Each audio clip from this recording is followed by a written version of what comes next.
Welcome back, folks. The Zen Meathead Podcast. As always, Chris and my lovely wife, Sarah, here with us.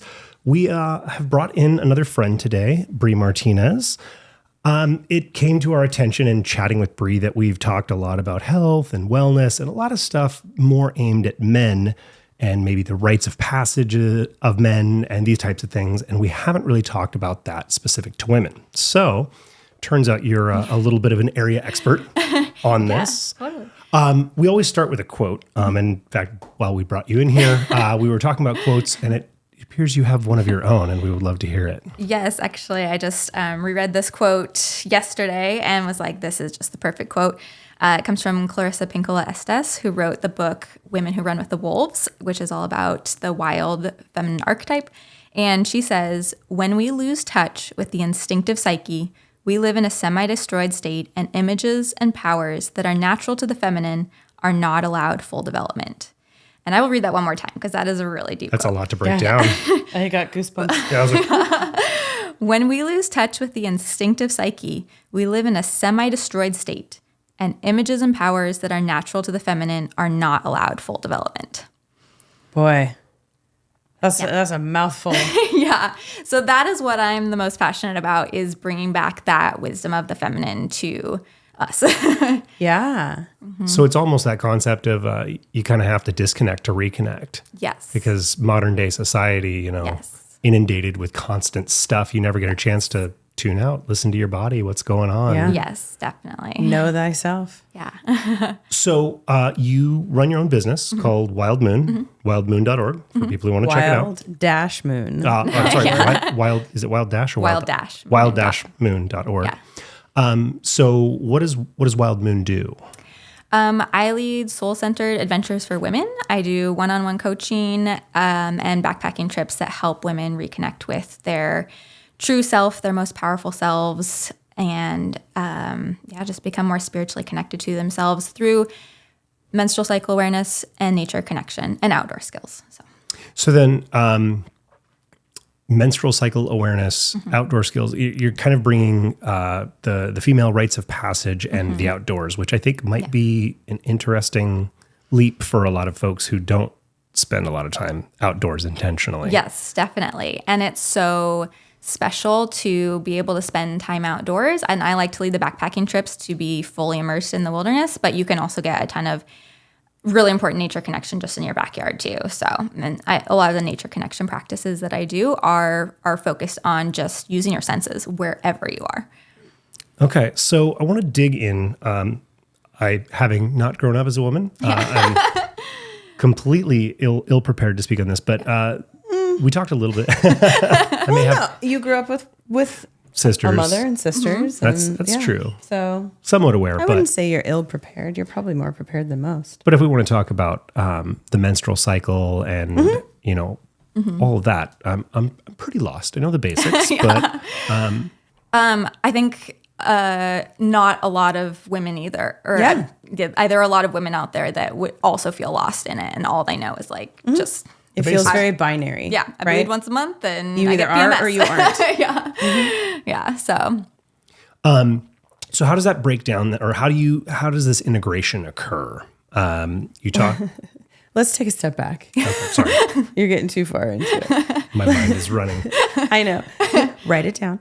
Can we find out first how you got started in this whole business? Like what brought you to this, and yeah, definitely how it came to fruition? Yeah. So I grew up hating the idea of a period, not liking it at all. I remember actually when I was in elementary school or maybe junior high, one of my friends got her period first out of our group of friends, and her mom had a party for her where she made like a white sheet cake, and in the very middle of it there was a red food dot coloring, and she got that piece of the middle of the cake. And I just remember thinking, like, I was so uncomfortable. I went to the party, but I just remember feeling I was uncomfortable because I was like, should we be celebrating this? Like, what is this? And then got into high school, got my own period, and hated it. And then I ended up playing sports so intensively that I lost my period for several years and was thrilled with that. Came back some point in college, and then the moment that set me on this journey was I was talking to my friend Royce, who's still one of my best friends to this day, in the student union building. I still can picture it.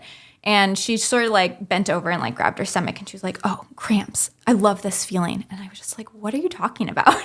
And she goes, oh, it just reminds me that I'm alive. And that felt like a punch in my face because honestly, I had been at that point in college, I had been chasing the feeling of being alive through so many things, like learning to backpack, learning to rock climb, going on trips, traveling abroad, chasing that feeling of being alive. And that moment just brought it back to me of like, whoa, there is this feeling of being alive that's inside you that you've been denying, ignoring, shunning, regretting, resenting. Yes.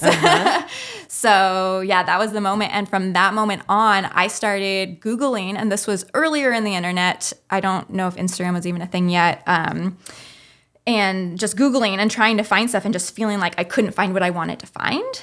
And then at one point, I think it was 2017, the book Wild Power came out, which I can tell you guys for the show notes if you want to put that in there. That book kind of has become my Bible, and to this day has been one of the most transformational books that I've read in my life, like in terms of practical application.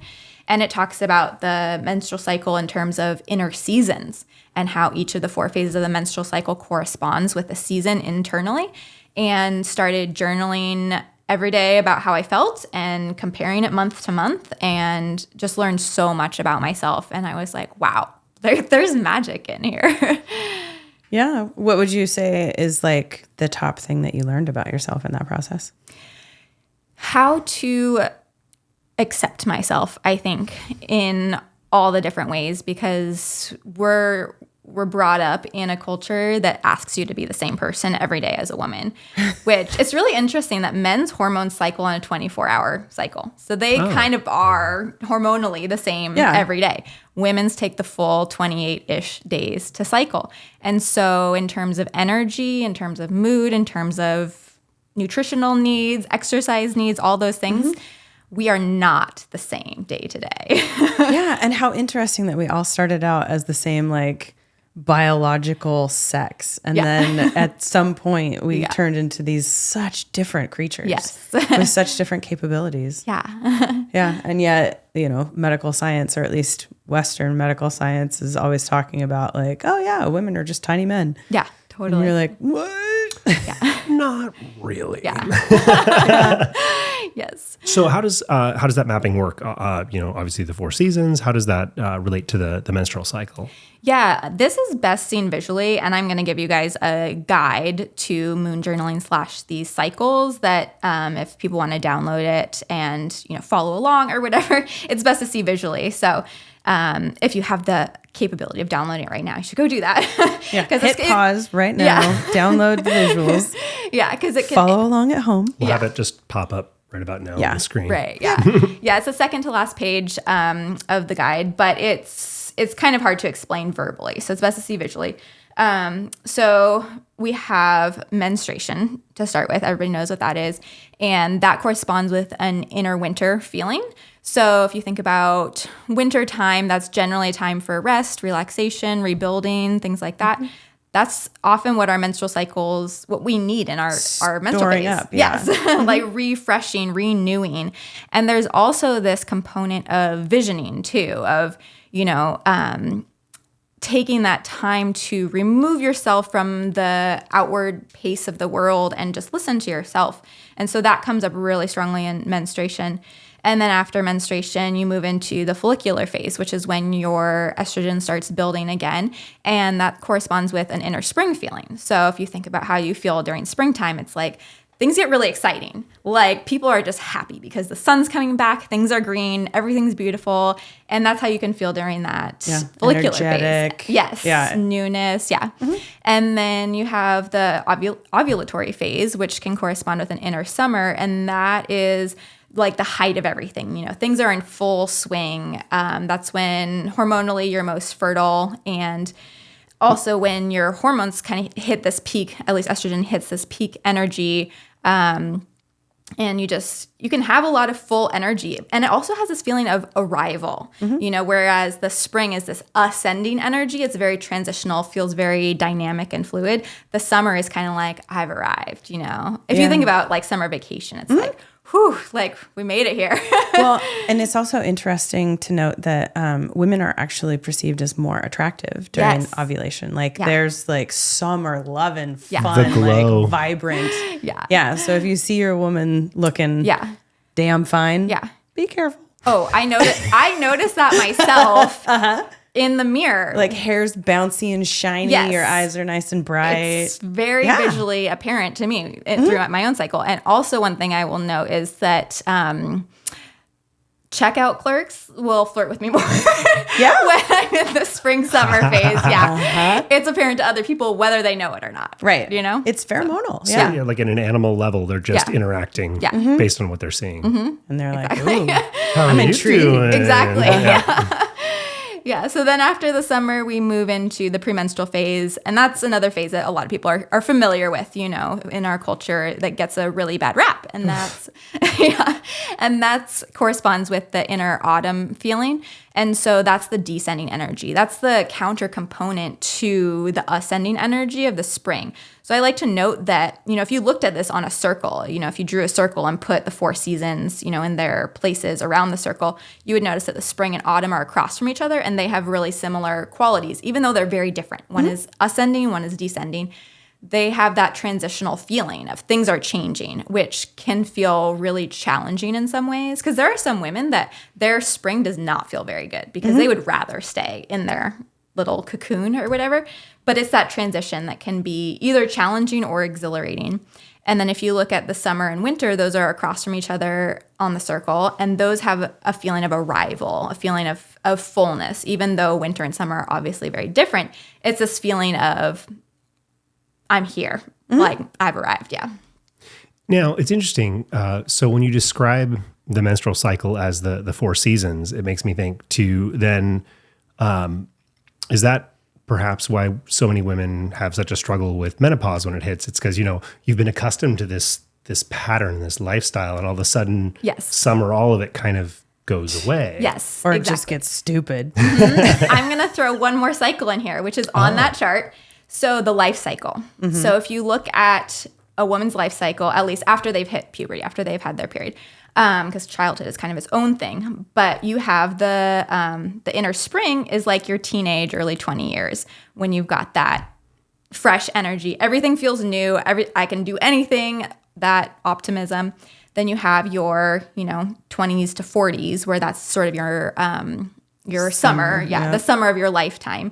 And that's when things maybe feel like very full, like you don't have so much the strong-headedness of being a teenager or whatever, but you still have energy. You still have that kind of vibrancy. Yeah, exactly. And then you hit pre-menopause, and that is that inner autumn feeling in terms of the life cycle where it's like, whoa, things are changing. And this corresponds with PMS. So it's like PMS of life, basically. And so it's that feeling of that descending energy. And it's really important to notice that we have an obsession in our culture with the ascending energy, which if you let ascending energy keep going, like you're going to end up who knows where. And we know that we are cyclical beings. There is a life cycle. There is the cycle of the sun. There is a cycle of the moon. There is a cycle of the seasons. We can't get away from cycles. We are cyclical beings. And so when we try and fight that cycle, which is what happens when we hit PMS or when we hit pre-menopause, things just get really hard for us. And this is also a time of, I like to associate it with ego death, where it's like everything I feel like I've known is changing and going away. And if you're trying to fight it, it's going to be really hard. And you just have to find ways to accept the descending energy and recognize that with descending energy always comes back around to ascending energy.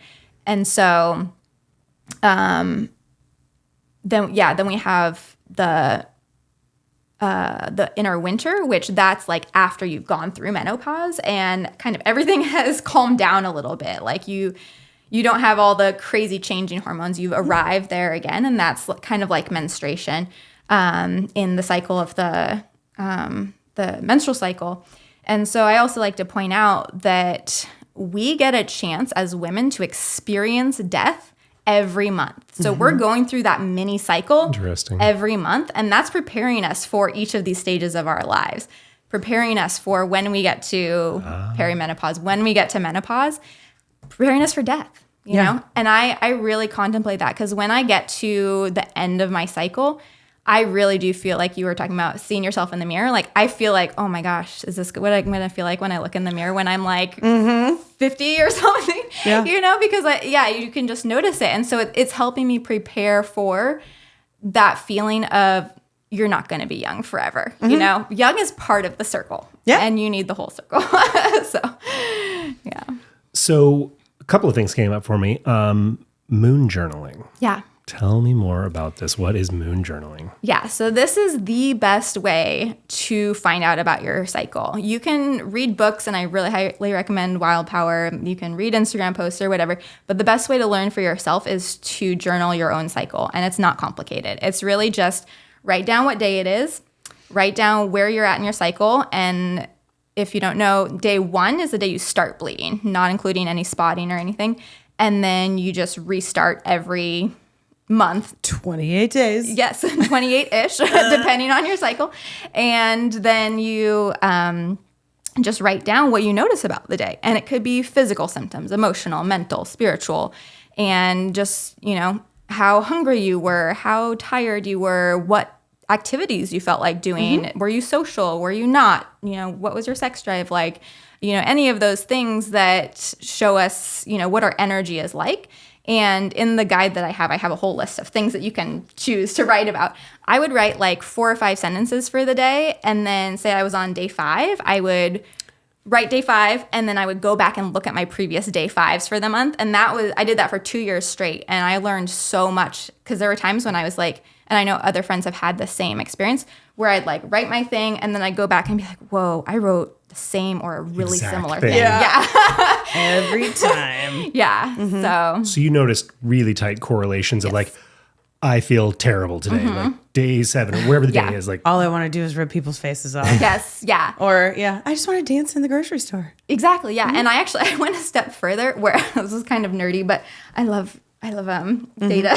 We're good on nerdy stuff. I know, right? So I wrote down like day 1, 2, 3, 4, 5, and I wrote good, neutral, or bad. And then I put I went through all the day ones and I put a check mark, like how many were good, how many were neutral, how many were bad.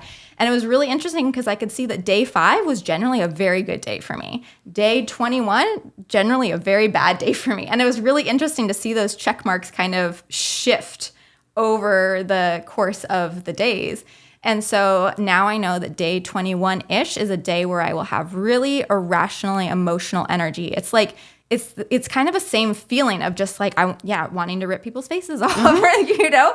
And like, or just being volatile. Yeah. And like things that I would have not fazed me earlier in the month are suddenly very big. Yeah. Well, and I've gotten to the point with him where I was just like, every once in a while, I'll just go, you know what? I can't even explain to you why I'm doing what I'm doing. Like, it's not rational at all. You just work with me here. Yeah, totally. I'll get through it in, you know, maybe a couple hours or whatever. Yeah. But I'm just having a moment. Yeah. Definitely. Which, by the way, it's probably my day 21.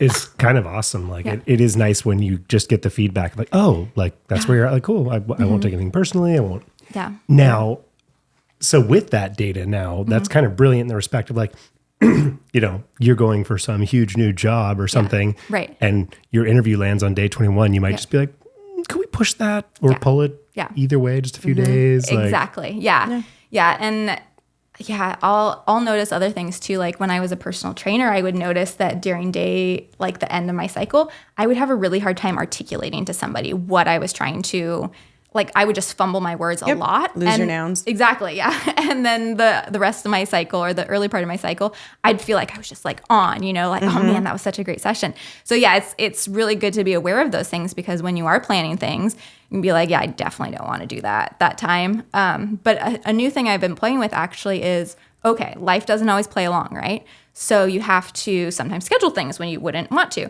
And so being able to bring in the energy that I have and be okay with that energy that I have and do the thing in the energy that I'm in, not switch, like, you know, you mean jump acceptance? Yeah, exactly.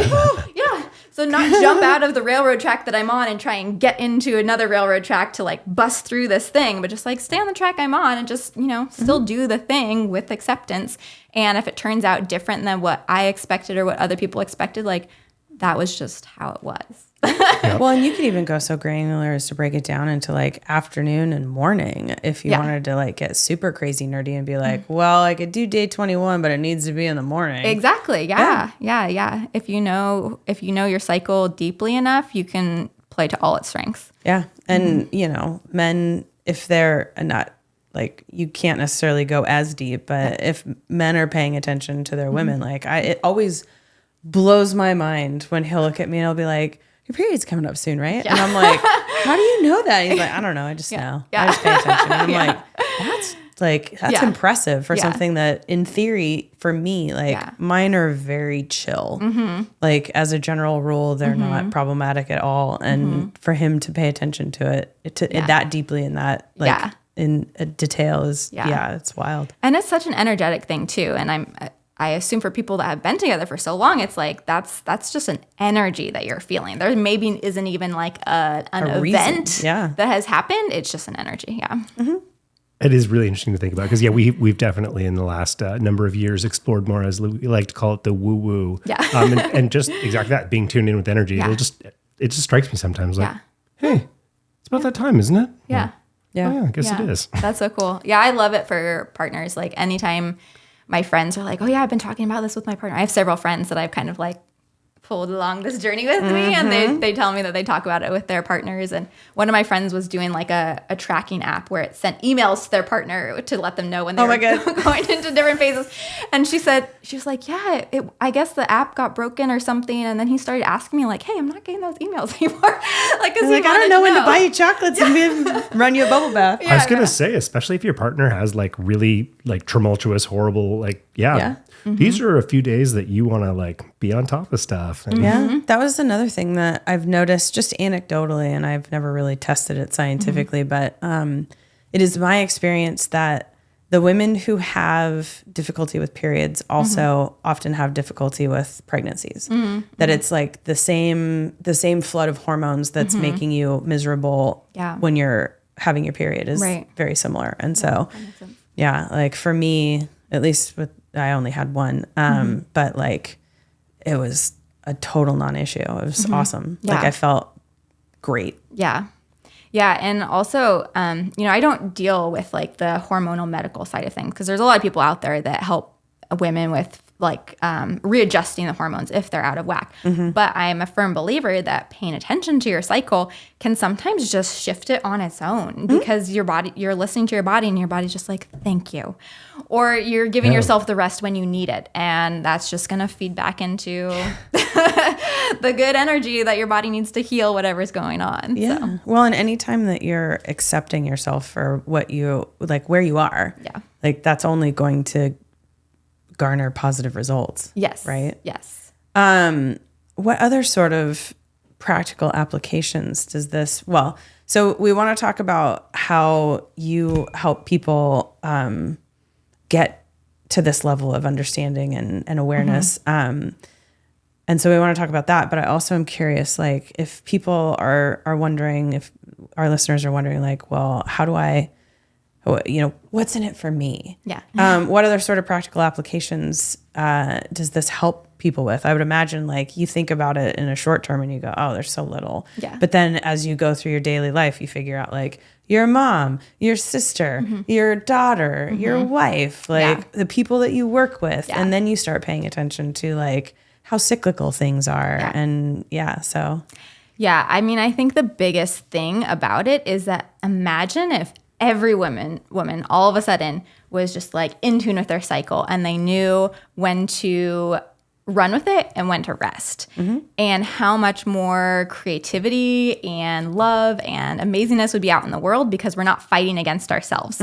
And I can feel that on a scale in my own self where I have been able to generate way more self-love for myself, way more peace, way less blow-ups towards people that don't deserve it, things like that because of my awareness. So it's not even just on my own level. It's just like how am I showing up for everyone that I interact with in the world. And, you know, if we were all able to shift this, just like that sea change of everybody, like that would be so beautiful.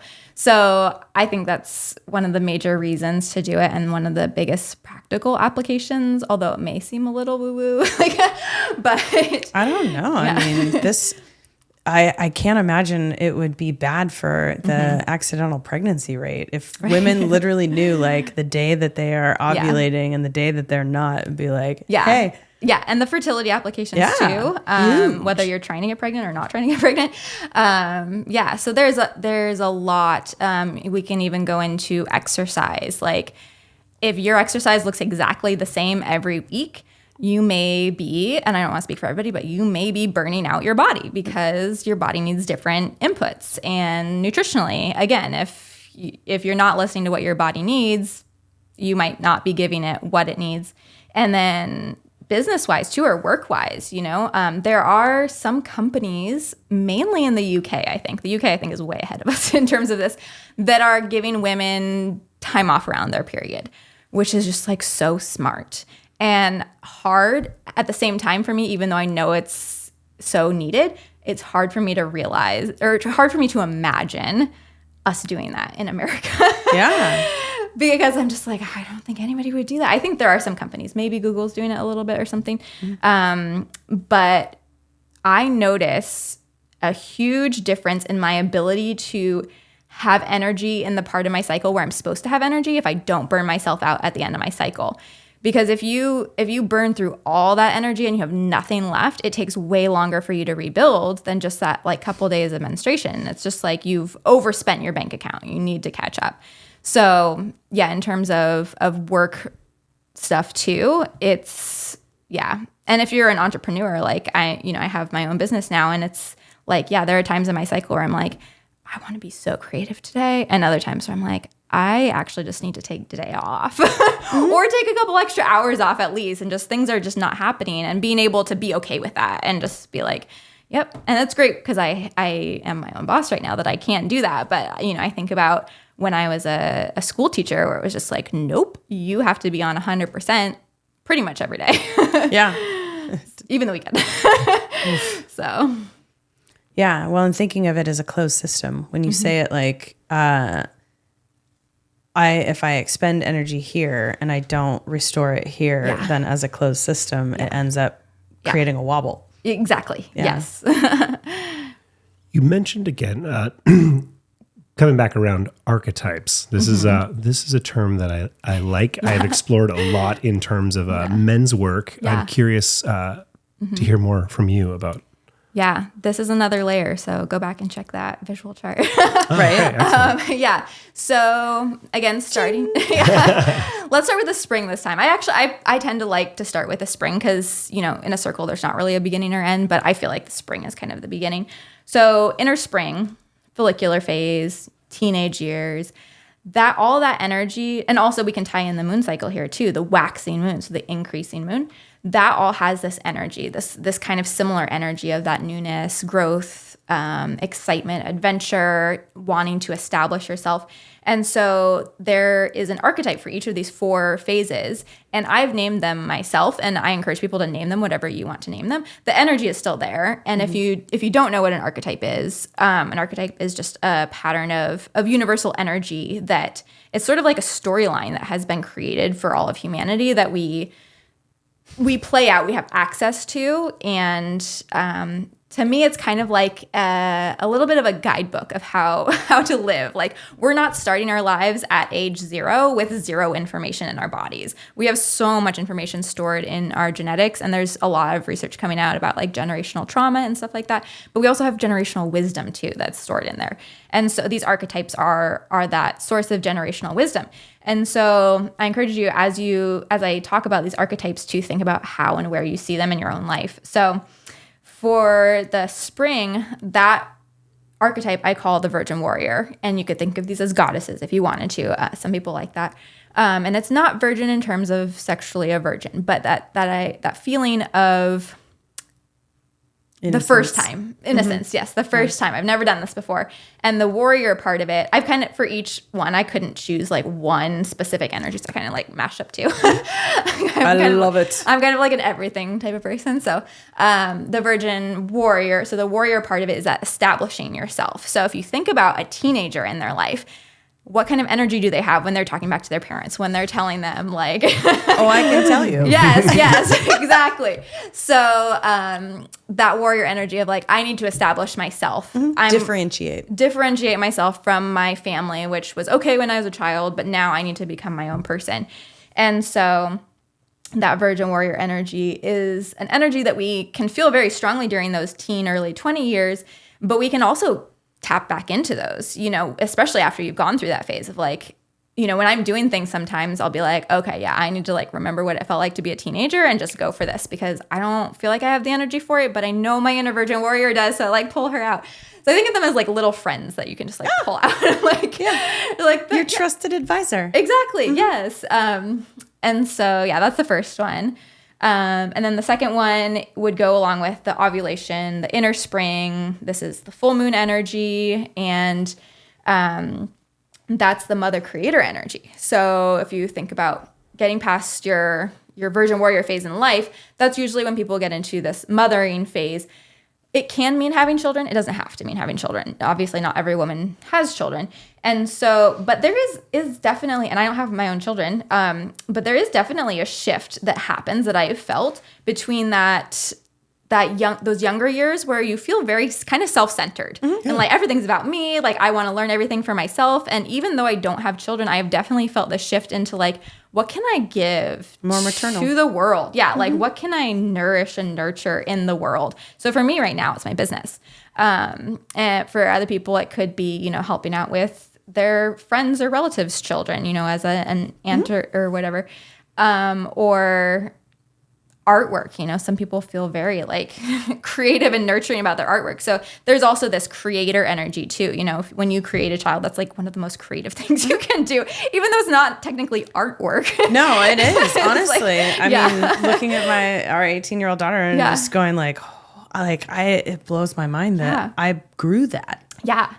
And from scratch. And took care of her. Yeah. And didn't kill her once. Right. Gave her all the experiences she needed to be her own person. Yeah. That's so beautiful. And also like during that ovulation phase, you can feel a surge of creativity. So I like to kind of tie experiences into these too. So the inner springtime in your cycle, that follicular phase, that's a really great time to like try new things because there's a fresh energy. There's definitely like a lowering of inhibitions where it's like, I don't feel as scared or nervous about this. Like that's a great time to go try a new class or things like that. And then the mother phase, that ovulatory phase, that's a great time to just kind of like sit and be like, what can I create? Like if you're an artist, that could be a really highly creative time for you. Or like I like to give myself space during that time, even though it's a very energy heavy phase. Like I said, it has similarities to the menstrual phase where it's like, but I also need to like be open to this energy and not just blast through it and be able to see what's coming up in terms of the creativity, Yeah. Yeah. Someone I was talking to was saying, in order to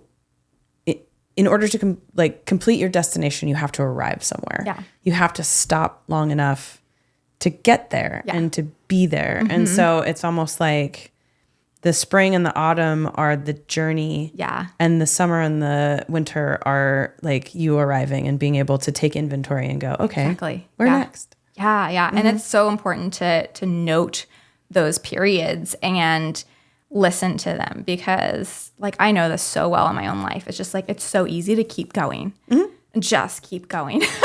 But if you think about, I like to think about a circle, and then if you are like tracing the circle, and then all of a sudden your pen just starts like going straight. Like if you continue the energy at whatever point in the cycle, whatever it is, mm-hmm. like you're gonna be off the circle. And like how do you get back? Mm-hmm. So it's like I really think about this as like you talked about practicality and like how I teach this. So I'll get to this, I guess, later. But I really like to think about noticing the subtle shifts, because you really need to notice each of those points. Like, I don't know if anybody's into calculus, but if you take like the slope of the line, you have to like find the slope at like you move the points closer and closer and closer to each other and find the slope at that exact point. It's like, but then at the very next point, the slope is slightly different. So you need to be able to tell at each little tiny moment, like, how is your slope changing? How is your energy changing? I just love thinking about that in terms of calculus. Yeah, the asymptote. Yeah. So that was the mother creator archetype. Then the inner autumn, that's the wild woman enchantress archetype. And again, she's the one that gets the bad rap, like witches get bad raps. Like, we all know that, the witch trials and everything. And again, I think that's because we're obsessed with the other half of the circle. And we're also okay with the wise woman crone, the elderly, sort of in our culture, not as much as we could be. But then there's this energy, this autumn energy that's just like wild, chaotic, unpredictable.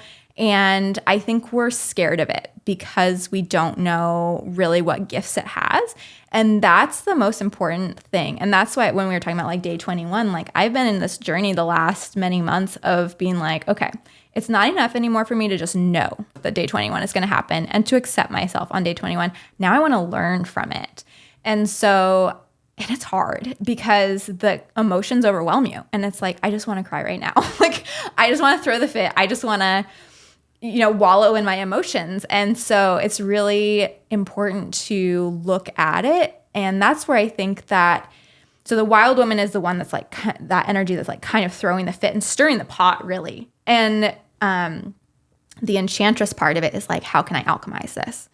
And it's really interesting. I love tying this season in with, if you think about Halloween comes in fall, right? And Halloween is when we talk about the veil between the two worlds being very thin. And so I think about this part of the cycle being the veil between the subconscious and the conscious being very thin. So all your subconscious stuff comes up and you're like, leaks out. Yeah. And you're like, I don't know how to deal with this because I thought I had it under control.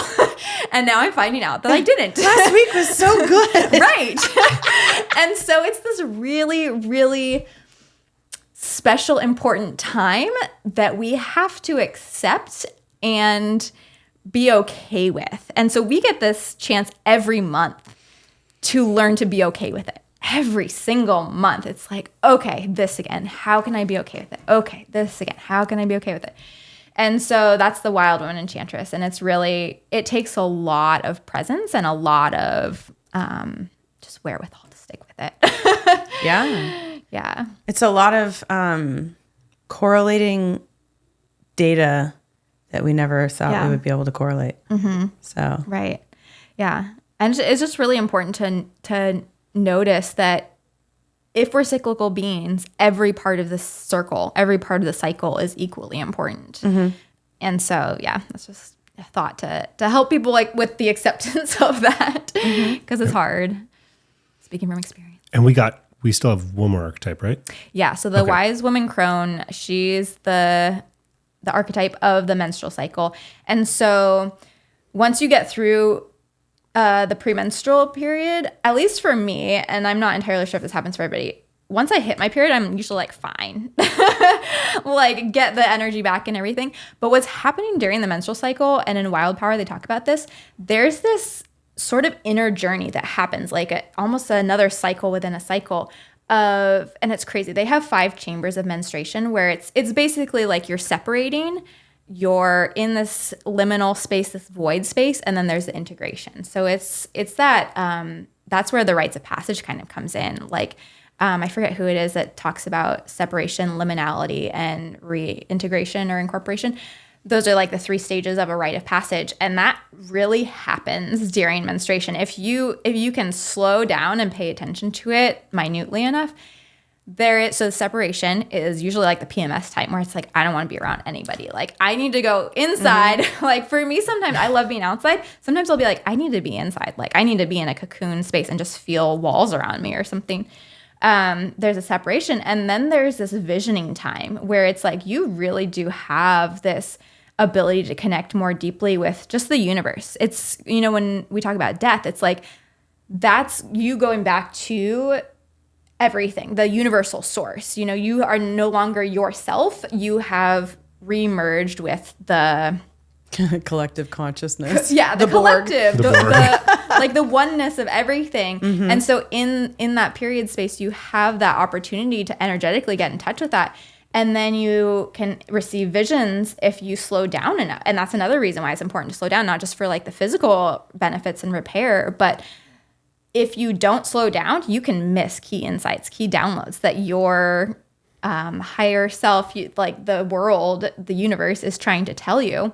And then you get into this reintegration phase where it's like you get this clarity of like, oh, okay, like now I know what to do. Like I remember very clearly this happened once to me where like somebody wanted me to do something, like some event, help with some event or something. And I like really didn't want to do it. And before my period, I was like fighting it and being like, oh, well, I should do it. Like I want to help out, like, you know, all those things, ego things. And then I hit my period. And then as soon as I was done with my period, I was like, I don't want to do it. I'm just going to tell them no. Like clarity and like no more drama. Yeah. So yeah, it's really cool to see that that energy happen. And so that's the wise woman crone energy of it, of just like that centered matriarch. Yeah, exactly. And tapped into the knowledge of everything. So nature, this is something that I had no idea of the value or what it meant. I just, you know, grew up in a hunting family, used to spend a lot of time in the hills. You know, as a little guy, I didn't enjoy it nearly as much as I do now. But just in the last number of years, it's come to my attention that, you know, especially in modern day society, how incredibly important it is to get away from the rush. So obviously you're using that as a tool, an integration piece to help. Is it around just giving women the time to really recognize like, hey, whether it's the voice in your head or what you're feeling or just the ability to tune in by getting rid of the extra noise? Yes, it's essentially that. It's getting in touch with our senses, our 5 senses mainly. So, you know, doing practices where you're sitting in nature and just being still and paying attention to your sight, your sound, your taste, your smell, your touch. And through that practice, I feel like it can be hard to explain the benefit that can come from it before anybody's actually experienced it. But once you start tuning into those things so deeply on a very minute level, you start to be able to sense, you know how I was talking about, you need to be able to sense that changing energy on a very minute level in order to go with that flow. All that information coming into us is information about how our energy is shifting, energy from the world around us. And so when we connect with ourselves, our own senses in nature, that's allowing us to ride those cycles easier because we're like, all of a sudden we're like, oh, I just sensed this feeling that like, yeah, I should really not go for that run right now. I think I'm just gonna take a nap instead, you know? So it's integrating our physical bodies with our spiritual, mental, emotional. Yeah. And you, go ahead. Sorry. You were talking about some practices in the backyard, just being present, but then you do longer term. Yes. Yeah. So I love leading backpacking trips because you can disconnect from everything. And so there's a really amazing sort of threshold that you cross, you know, and if you go on hikes, you kind of maybe experience this a little bit, but being out in the backcountry for more than 3 days, I do lead 3 days, but my favorite are 5, and I would maybe do 10 someday. My first backpacking trip was 10 days and it changed my life. First backpacking trip was 10 days. I can't even imagine. That was in college, my Virgin Warrior phase, you know, right? Try new things. Makes sense. Yes. Yep. Yeah. Oh, that was so the energy. But yeah, so the ability to be out there and just like disconnect from everything. And again, this is something that's really hard to explain if you've never been out there and never been able to disconnect. It's just this feeling of calm and peace that comes over you when you can let go of all the thoughts and tasks and the computers and the social media and all those things. And the meaning. Yeah. Yeah. And I really believe that when you go out there, that Mother Nature recognizes you and is like, oh, you're taking time to honor me, and like I want to give you my gifts. And when you have that really open space and open heart, it's hard to not be open once you're out there for several days. It's like, what else are you going to do besides be open? There's no TV, right? And I really believe that she gifts you with those things. And that's a very similar feeling to the menstruation. It's like, if you take the time to just lie on the floor for a couple hours during your period, like the universe is going to gift you with insights, and it's a similar feeling. So I'm curious, when you go out into the woods yourself, or with a group, is it always for you that you talk about that experience of like tuning out and just like, my own personal experience, because of the craziness of the city and hubbub and all this stuff, like hunting trips is the time that I'll spend the most time in the woods. Yeah. The first day to 72 hours are a real struggle. Like, I'm so accustomed, like my phone is dinging and I'm looking at this and like, you get sat down, you get like, I get anxious for a while until you do finally. Yeah. Like, yes. I think that's really common. I definitely experienced that. And that's why I like to do the 5-day trips, because 3 days, I think it's great for learning backpacking skills and getting a taste of it. But I don't think that you get that deep calm that comes, because it takes time. I don't think you can rush it. It just takes the time. So yeah, I definitely experienced that too. I have one random question, slightly off topic, but I just have to know, because I ask this of every backpacker out there. I'm assuming as a good backpacker, you do not go into the woods armed. No. Oh man. See, bravo. Here I thought you were going to have. Bravo, by the way. This whole, like, a whole different set of questions. So, as you go out on these backpacking trips, obviously the purpose is to get to know yourself and how you interact. But there's also, there's a lot of complications that come with being in the middle of your period out in the woods. Oh, right. Yeah. And that's where I thought he was going to. Yeah, that me too. I did. And he's talking about guns. Yeah. You lunatic. Animals, you run into like, I've had a couple bad experiences. Goodness. I mean, definitely not with a group, because there's just very little chance. Because I used to do forest survey and I would go out alone into like no trails, cross country, I would bring a gun for that. Yeah. Because, I had coworkers your that food encountered sketchy situations, whether it was people or guns or people or people animals, can be scary out in the woods too. Yes. Especially as women. And it was funny thinking about when you're like, the goddess will bring you gifts if you sit and are still for long enough. And I'm like, what about the people getting eaten by bears? Yeah. Is that a gift? Yeah. That's a gift to the rest of us. Yeah, totally. Bear was hungry. Yeah. Honestly, like when I think about like if I were out in the wilderness and I did end up like getting attacked by a wild animal, which I don't think is a possibility. Like I know there are people out there that are like really terrified of that and stuff. Yeah. I mean, like in theory, yes, like it could happen, but probably not super realistic. But I whenever I do feel afraid of it, I'm like, you know what? If I end up as part of a cougar in the woods, like that's pretty amazing.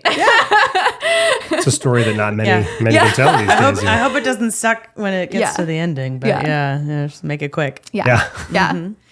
And then you were asking about hygiene in the woods? Yes. Yeah. So that is a little bit of something and safety. Because it does attract. Yeah. Mm-hmm. Yeah. I mean, I've never. Oh, I thought of that. Oh, yeah. When you're in the water. Estrus. Yeah. Well, no, when you're on your period, it is your blood is out there, and it is very attractive to animals with heightened sense of smell. Who are interested in eating you, yes. Yeah. And I've never encountered an animal during my period that I'm like, oh, this animal isn't interested in me because of my period, So I use a menstrual cup, and it's messy, but it's easy to just like take it out, use a water bottle, like wash it off and stuff. And then some people will stick with tampons and pads and just use like a couple Ziploc bags. When I worked at a wilderness therapy, we would like duct tape them so that like you don't see them, and it's a little extra protection because it can end up smelling really bad. So yeah, but I also try and just like plan to do my trips around. Yeah, but it does happen, and I think I really like the menstrual cup because you don't have to carry any trash with you. You just rinse it, and it's good. So yeah, the only thing I don't like is sometimes it slips out. Yeah, and you're like, oh, geez. Yeah. Yeah, there's cough or you sneeze and all of a sudden it's not where it's supposed to be. And you're like, I need to leave now. Yeah. They're not perfect. No. For sure. But yeah. Right. Yeah. So, how long have you now been, like I said, you do this coaching, which does culminate in a trip or trips with these groups? Yeah, one trip for now. I'd love to do like an advanced trip at some point too, where there's maybe more than just beginner skills like navigation or something like that. Like backcountry navigation is so fun and empowering and things like that. So, but for now I have like a beginner backpacking trip, and they're beginner in the sense that like I'm teaching the skills, but there's also sessions incorporated that are like centered around the nature connection, the moon cycle awareness, the goddesses and everything. So if you've already backpacked like a ton before, there's still plenty there for you. You just have to be okay with like maybe not hiking as much as you normally would. Yeah. It's purpose built. Yeah. Yeah. So then do you, because I mean, if I'm the average listener out there, like I'm like, oh, cool. Like survival skills in the woods, camping, like that, that's foreign to a lot of people. Do you keep it scoped specifically to women, or do you like offer classes where it's like, yeah, hey, men are welcome? I mostly just do women, yeah. Yep. Because pretty much all the offerings I have blend in the menstrual cycle awareness and stuff. Yeah, it's all integrated. Which brings up an interesting question, because I have had the opportunity recently to learn more about transgender experience. And I did not realize that when, if a man decides to go through the process, when they get put on female hormones, they start having a cycle, irrespective of the fact that they have the parts that, so they start experiencing, like, oh, I'm feeling this, I'm feeling this. Yeah. Are you able or interested in having a part of your business experience go toward that? I think that might be really interesting for people. Yeah, I mean, the thing is that I just have not had that experience myself, so I don't feel comfortable like I can teach from my experience, and anybody who wants to learn from my experience is welcome to. Yeah. But for somebody who has transitioned from male to female, like I don't feel like I have enough expertise to like, I don't know what that feels like, So yeah, I guess I would just have to say like, if you want to learn what I have to teach, like, yeah, come learn, but I'm not sure if it's going to match exactly your experience or not.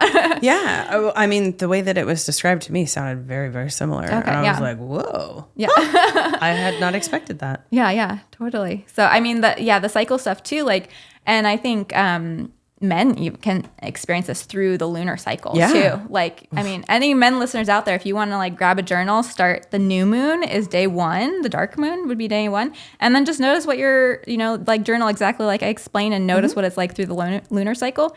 And also anybody who doesn't have a cycle for whatever reason, whether you're on birth control or you don't menstruate anymore, or you have hormonal issues where you're just not menstruating currently, using the lunar cycle can help. Like I have a friend who already went through menopause, and now she was tracking on the lunar cycle, and she told me like, yeah, she definitely notices that like ascending, descending energy. So that's another way to do it too. Yeah. And in a past relationship, it was funny. I noticed there were certain times, certain cycles, like there was every September would be an illness. Yeah. Or we would get into these arguments, and I would start noticing like there would be these really irrational arguments.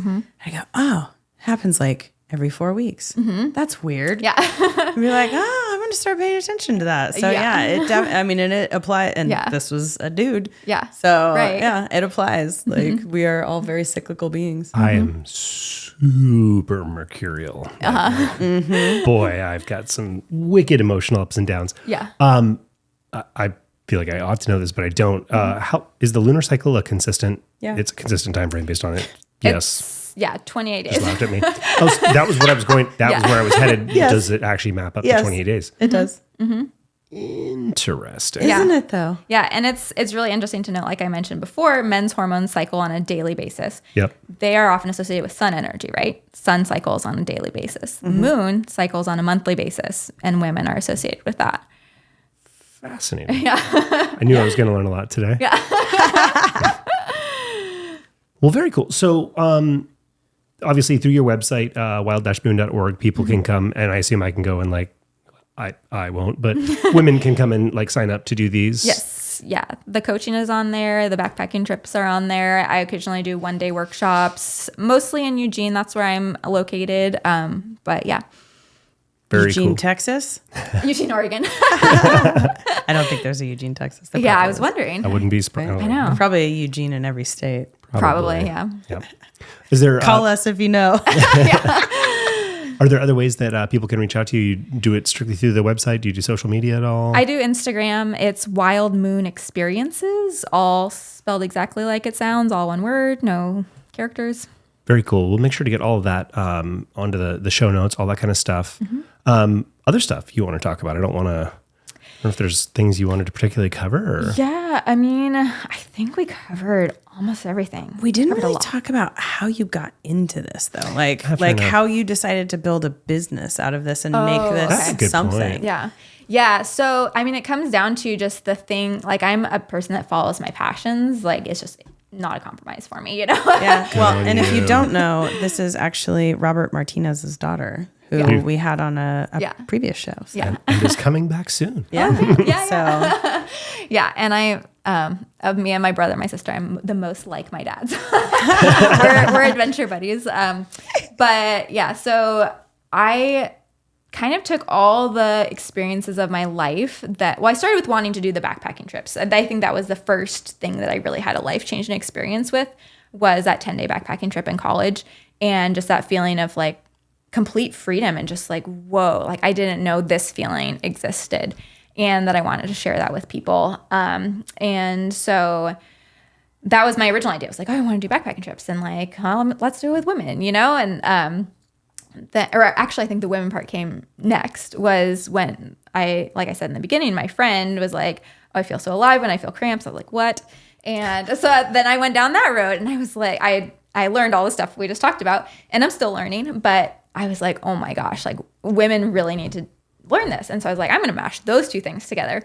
And I'd also been getting into nature awareness skills and things like that, and was just fascinated by, I started out with herbalism, and I was just like so fascinated with the idea that plants can like talk to us, you know, and like other things can communicate to us, and all the things we can learn from the natural world. And so I started learning more and more, like doing classes on that, and started learning how like really just learning to tune into your senses can get you so far along that road. Because, you know, you go out and sit next to a dandelion or something, like, it's not talking to me. It's not talking to me. But yeah, but do you see what color it is? Like, what color does that, or what does that color make you feel? Like, taste a leaf. What does that taste make you feel? What's it doing in your body? Like, those are communications, you know?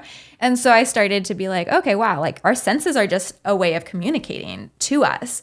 And so I wanted to tie that in too. And so these were all, you know, the backpacking trips, the menstrual cycle awareness, and the nature connection. Those were all things that really were impactful and life-changing for me. And I don't use that word very, like, it needs to be a big thing for me to feel life-changing.